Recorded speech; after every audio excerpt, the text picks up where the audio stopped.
Thank you very much for tuning in to this dialogue between Chris Parish and Miranda MacPherson, entitled Tales of Meditation and Transformation.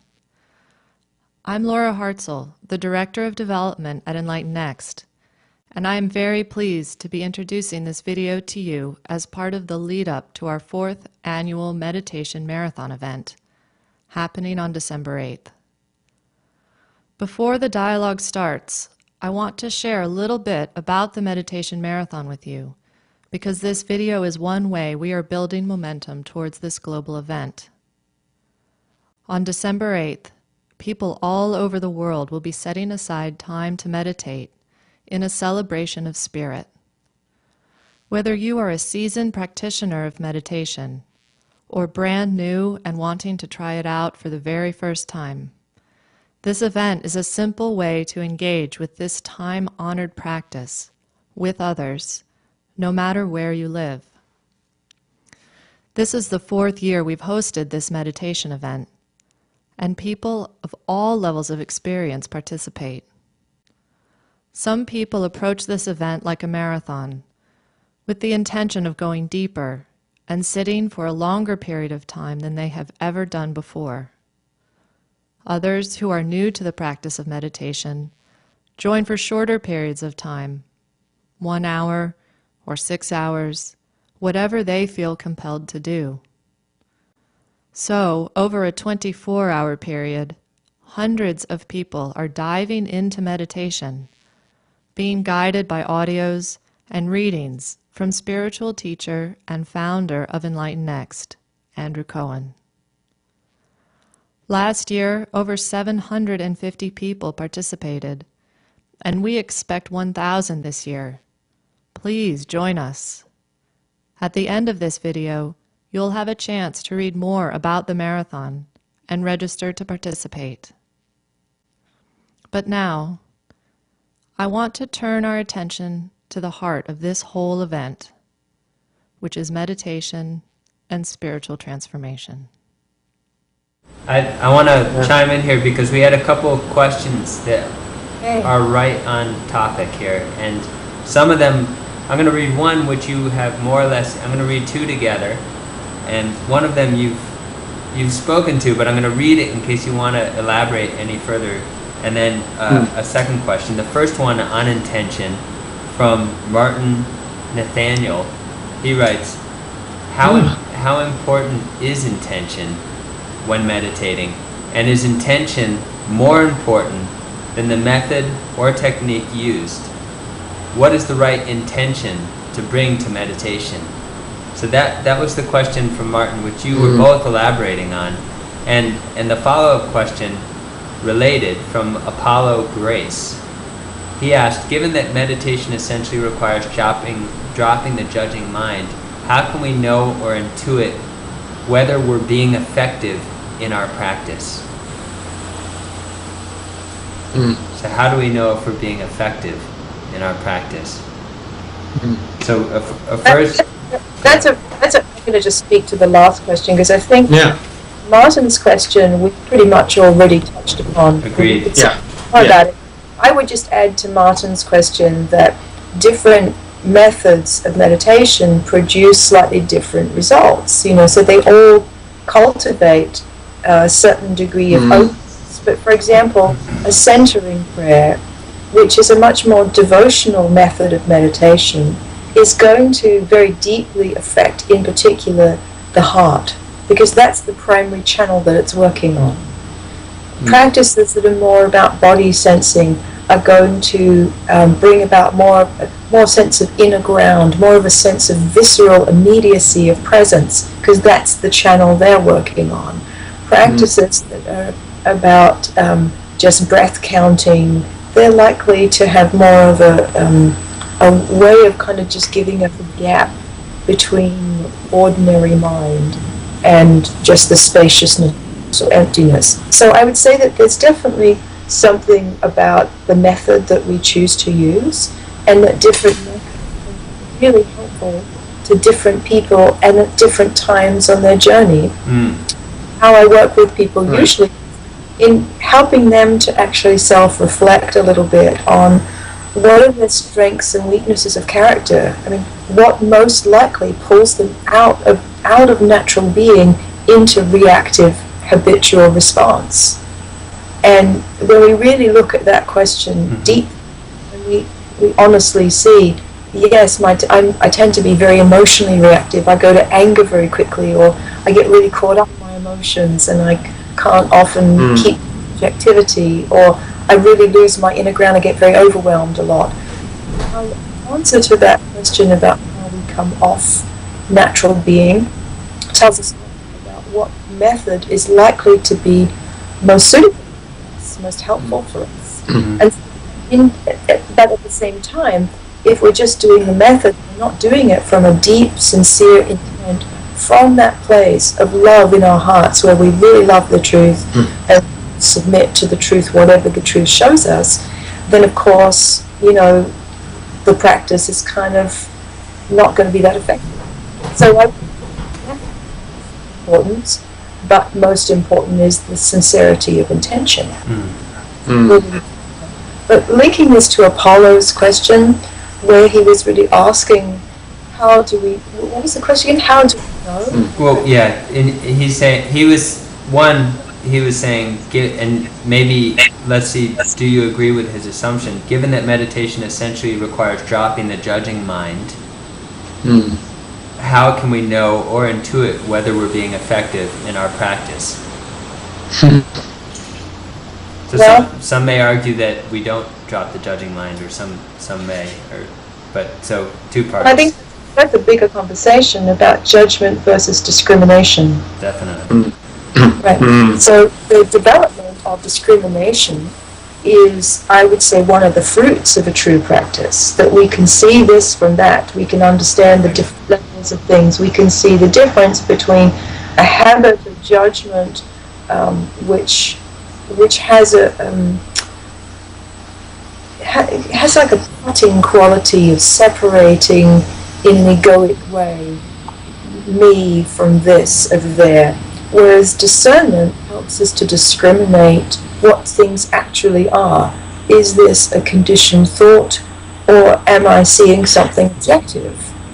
But quite a different tone, if we're honest about it, from a judgment and discrimination. There's not a big energy behind it. Discrimination just has a clarity and a spaciousness and an objectivity, but yet a razor-like sharpness that's not putting anything or anyone down in the process. So I would say that the bearing fruit of things like discrimination, the bearing fruit of more acceptance, the bearing fruit of more humility, the bearing more compassion, and bearing fruit of just being very open, that we can really be truthful about where we happen to be, are fruits of true spiritual flourishing. So I wouldn't limit it to just judgment. Great. Chris? Maybe I'll just add a bit to that, because it's a good question, because people often come up with this, and definitely I agree with Miranda making the distinctions here, because it depends how you're looking at things. Like, for example, when you're actually meditating, and the way I would see it is it's all too easy and habitual to just be judging all the time what's going on in the meditation, how you're feeling, whether it's working or not, but you can't do that, because you're lost in it. There's very much the judging mind. You can't judge you can, but you won't get very far, because it's all part of the distractions if you're trying to work out how you're doing as you're doing it. The point of meditation, as I see it, a deeper point, is you have to leave everything alone and not be bothered whether your mind is judging or whatever's. And the whole point is that, I see it, in order to have this sort of relaxation at the core of one's being, you have to allow everything to be exactly as it is. You're not trying to change anything whatsoever in the minutest. That's all. So in that sense, you don't know how you're doing, because you have to let go of that too, really, because the nature of the ground, the nature of a deepest part of ourself, doesn't make distinctions, it doesn't judge, I mean, it doesn't discriminate, it doesn't do anything, you know, and in order to abide in that, you have to let go of judging mind. But then again, it's not to make us stupid, you know. Sometimes people say, well, we can't talk about anything, we can't make distinctions, you know. That's a sort of dumbing down, as Miranda says. We need a finer discernment, and I think that the more we get to be consciously aware and abide more and more in this infinite dimension, this space of the deepest ground of being, it gives us the ground and to be able to discern and discriminate more finely and more clearly, and less from a very sort of small, self-centered, from the separate sense of self, which all too often is so much influenced by what I want, what I'd like to happen, what I don't like, my prejudices, what I want to be. And so then to really judge your meditation, if you want to judge it, I feel it's much more how, you know, how much does one's actual life change? That's how you actually judge meditation. How are you actually with other people? That's the real discernment, if you want to say, well, is it working or not? It's not how you feel during a meditation session. But it's bearing, you know, what's it actually producing? Yeah. In terms of the way we're showing up for life, in a way that's the result of our meditation. But I think just coming back to that one a little bit, I remember, you know, in my earlier years of meditation, you know, feeling such a strong mind, wanting to get somewhere, wanting to be successful at meditation. And then if you really look at, well, who is that that's trying to be good at meditation? You know, who is that? Then what's exposed is, oh, that's just the learned mind again, trying to hook some sense of positive sense of self around meditation practice, and really it's an invitation just to let that relax. I completely agree with what Chris said. Beautiful. As you're meditating, you're right in your mind, and the goal is to do nothing, just to relax and let it all move through. It's all weather. Yeah. And who we are is deeper than the passing weather. Yeah. And just to sort of clarify one more thing, just before we move on, because I feel it's easy for people to get the impression that there's something the matter with our mind. We've got to always get beyond it, or it's like some affliction, you know. You know, some of the ways that people sometimes talk about their mind. And yes, our minds are all, you know, can be all over the place, but the mind's, you know, extraordinary. It's this it's extraordinary, beautiful tool, as long as we're not just obsessed neurotically with it. And the meditation, yes, we don't want to be engaging with our mind there, but it's so that we can have another basis, so that we're not lost within the mind, trying to change the mind from within the mind, and at war inside the mind with ourselves. But then, you know, the mind is an extraordinary evolutionary, you know, emergence. You know, that's what makes us human. That gives it, you know, the extraordinary powers to discriminate in order to evolve, to actually be all the great things about humanity, you know, apart from the innate ones, are ones that we need the mind for that. So it's engaging with the mind in the same way that's the purpose of meditation. So it's not like, because people can easily see, well, you know, mind is a good thing or it's a bad thing, and it's not really. In meditation, it's not that you leave the mind alone, but of course in you know, when we're acting in engagement with other people, you can't leave your mind alone. You'd be a vegetable. Right. Well, I like to make the discrimination between our learned mind and then true open-mindedness, because our learned mind is really all the thoughts that we've just inherited, either they're collective thoughts or they're ego thoughts or they're conditioned thoughts. So they're thoughts that are really arising out of the sense of being separate from everything and everyone. And the layers and layers and layers, and of course the way that mind works is very limiting and not present, not open. So a lot of really the point of meditation and spiritual practice is to produce open-mindedness, genuinely open-mindedness, and that's what Jesus was meaning when he said, "Be ye as little children."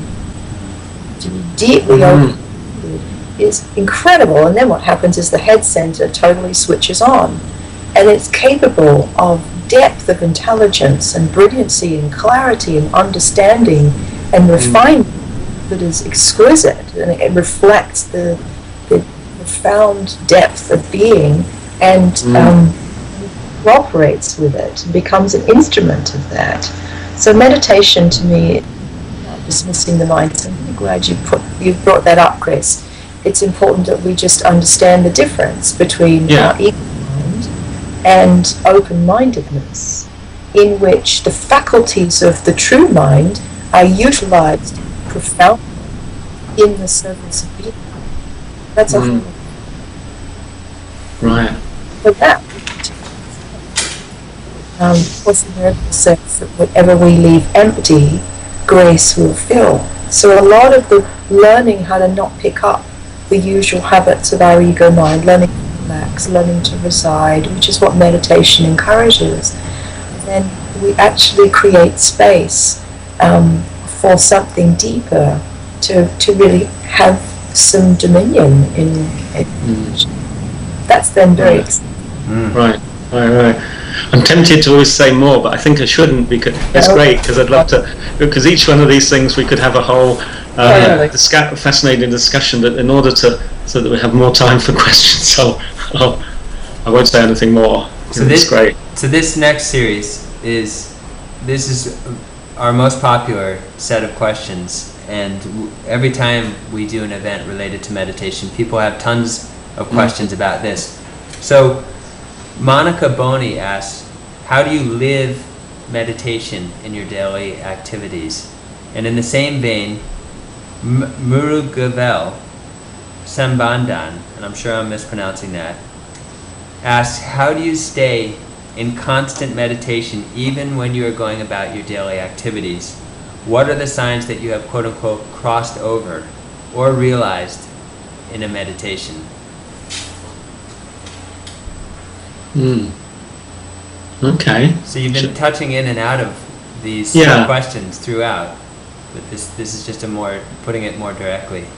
Yeah, I mean, they're good questions, because I think it's good, that people don't just see meditation as some hobby on the side, some thing that you do as on the side, but are actually interested in seeing, well, how does this really affect, how does this help transform our actual lives, which is obviously the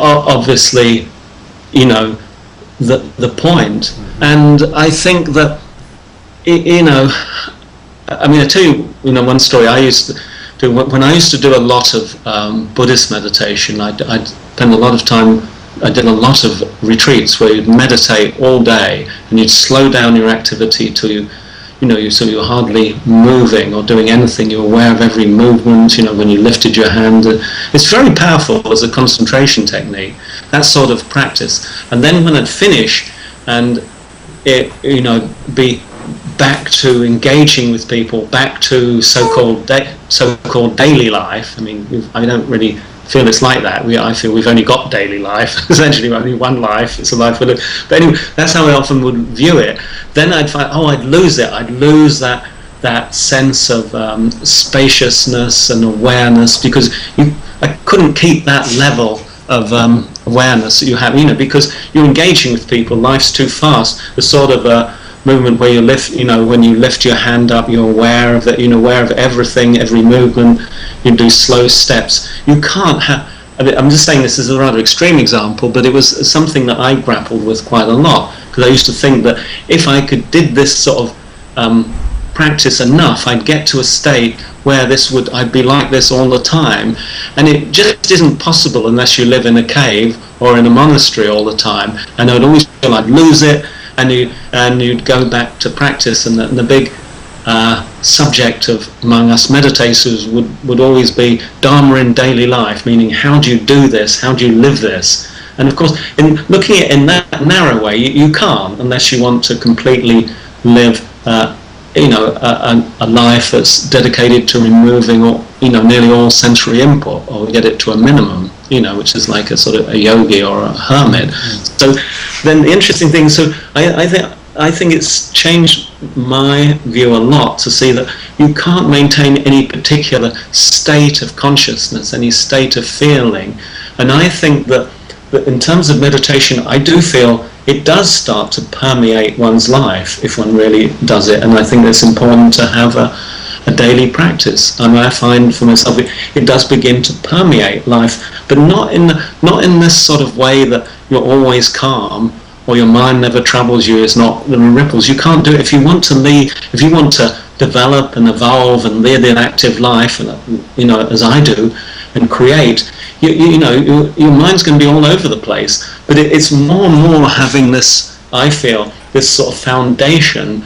In a way, it's more about trust in life. It's more about a trust that doesn't depend on what you're feeling, because I think the real fruit of meditation in the end is how much do you trust that there's nothing wrong with life, because you know it as your deepest conviction that life is positive, there's nothing wrong, and you don't have to be feeling anything. You don't need to just sort of, I don't have to have a sense of spaciousness in order to prove that, because we're human beings, we're subject to all sorts of moods, things will come and go, we're going to be in unpleasant situations. You can't always feel good, and so I think it's this. I feel for my mind that what really transforms is this sense of a deeper trust in life, such that I don't have to feel anything particular, or that the presence of something particular, even if it's unpleasant, doesn't mean there's something the matter with me or with life, or I've lost it.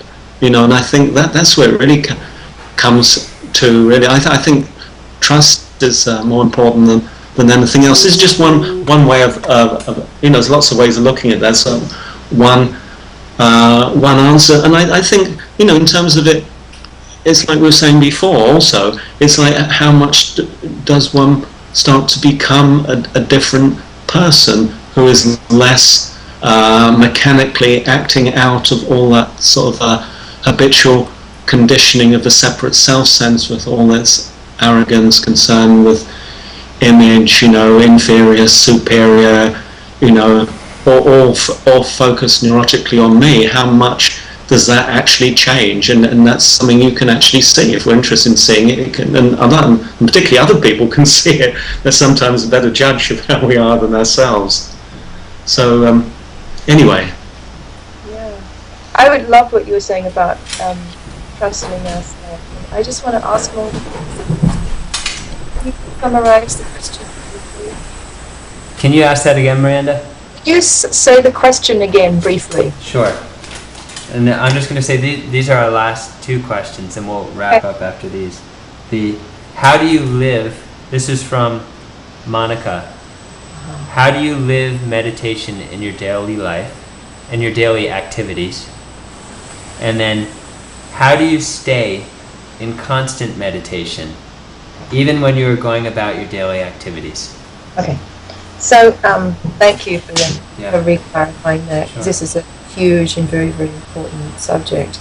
I think the first thing is to look at that, we have times perhaps where we let ourselves just drink. That's part of what I say to my students, that sitting meditation or times of formal meditation, perhaps in silence or whatever, it's really, it's a time of conscious residing and resting in, just resting in being in the silence. And I agree with you, Chris, that if you do that regularly, it does start to permeate through your day, which doesn't mean that you don't get reactive. It doesn't mean that things don't happen that are disappointing. It doesn't mean that you're always in some spiritual state. And I think that's one of the biggest things when it comes to daily practice, is to really see that enlightenment is not a state. It's an awareness of the depth of things that brings forth in us the capacity to open and soften and allow whatever's unfolding to unfold, and to learn more of what we are and of the deeper nature of reality in the process of each moment.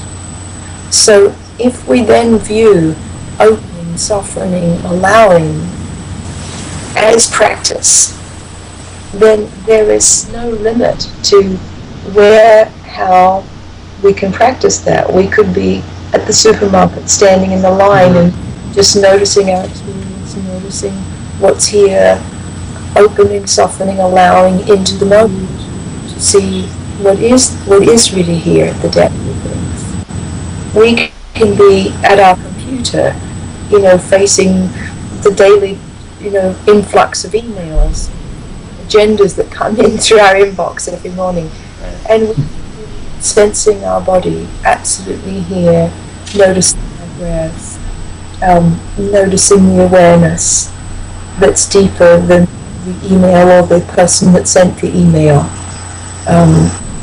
So it's really about bringing our attention back in each moment to, are we resisting and contracting and insisting the moment should look the way we think it should look?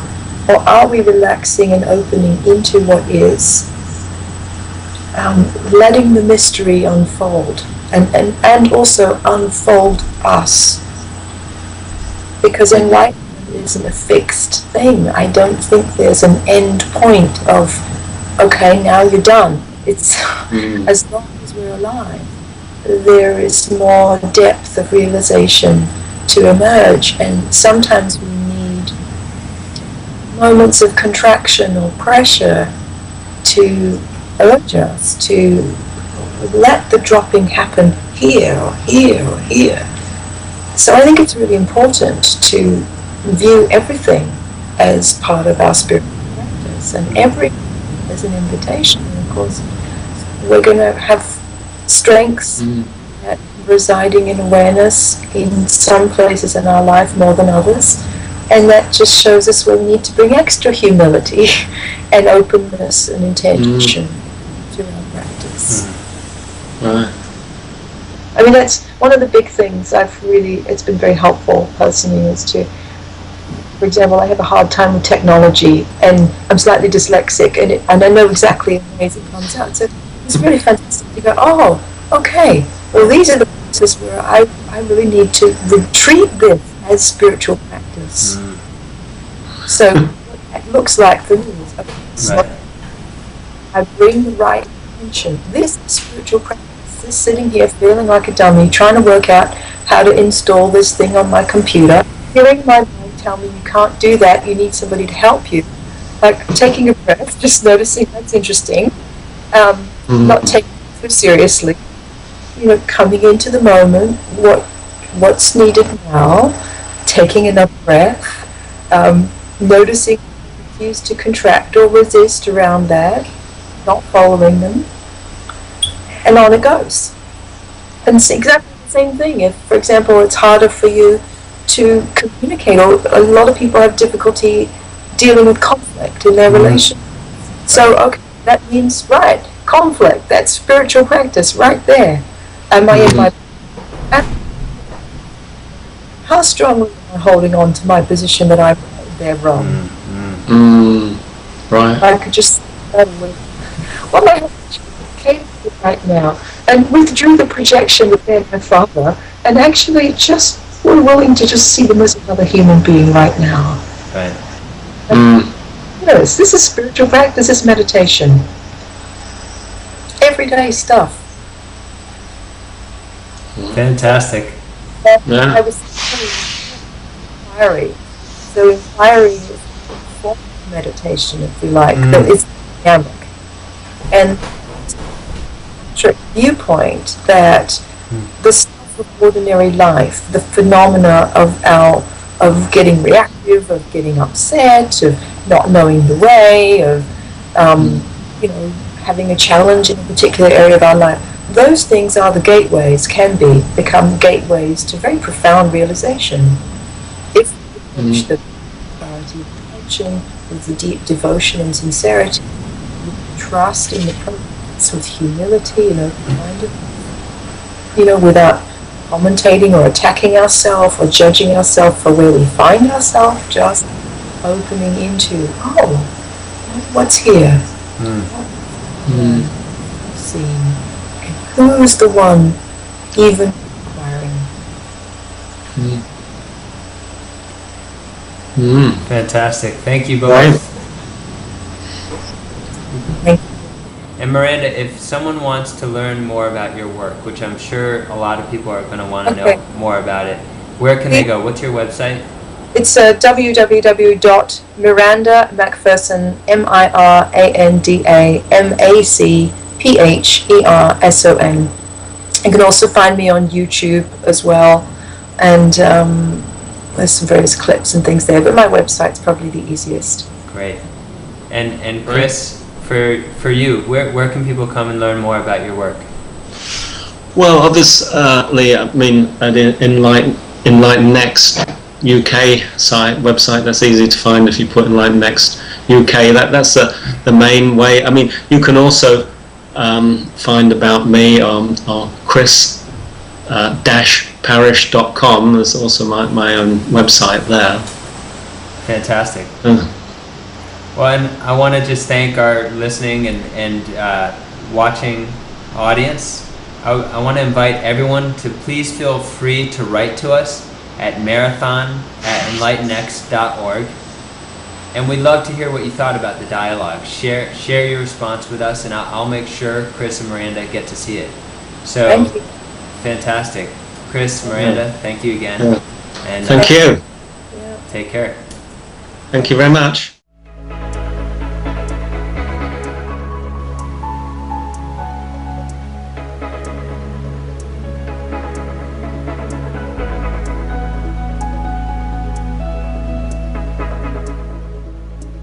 Think about what it takes to run a marathon, or swim the English Channel, climb Mount Everest, or ride the Tour de France. It takes strength, focus, inspiration, and the will to succeed no matter what. In a word, it takes spirit.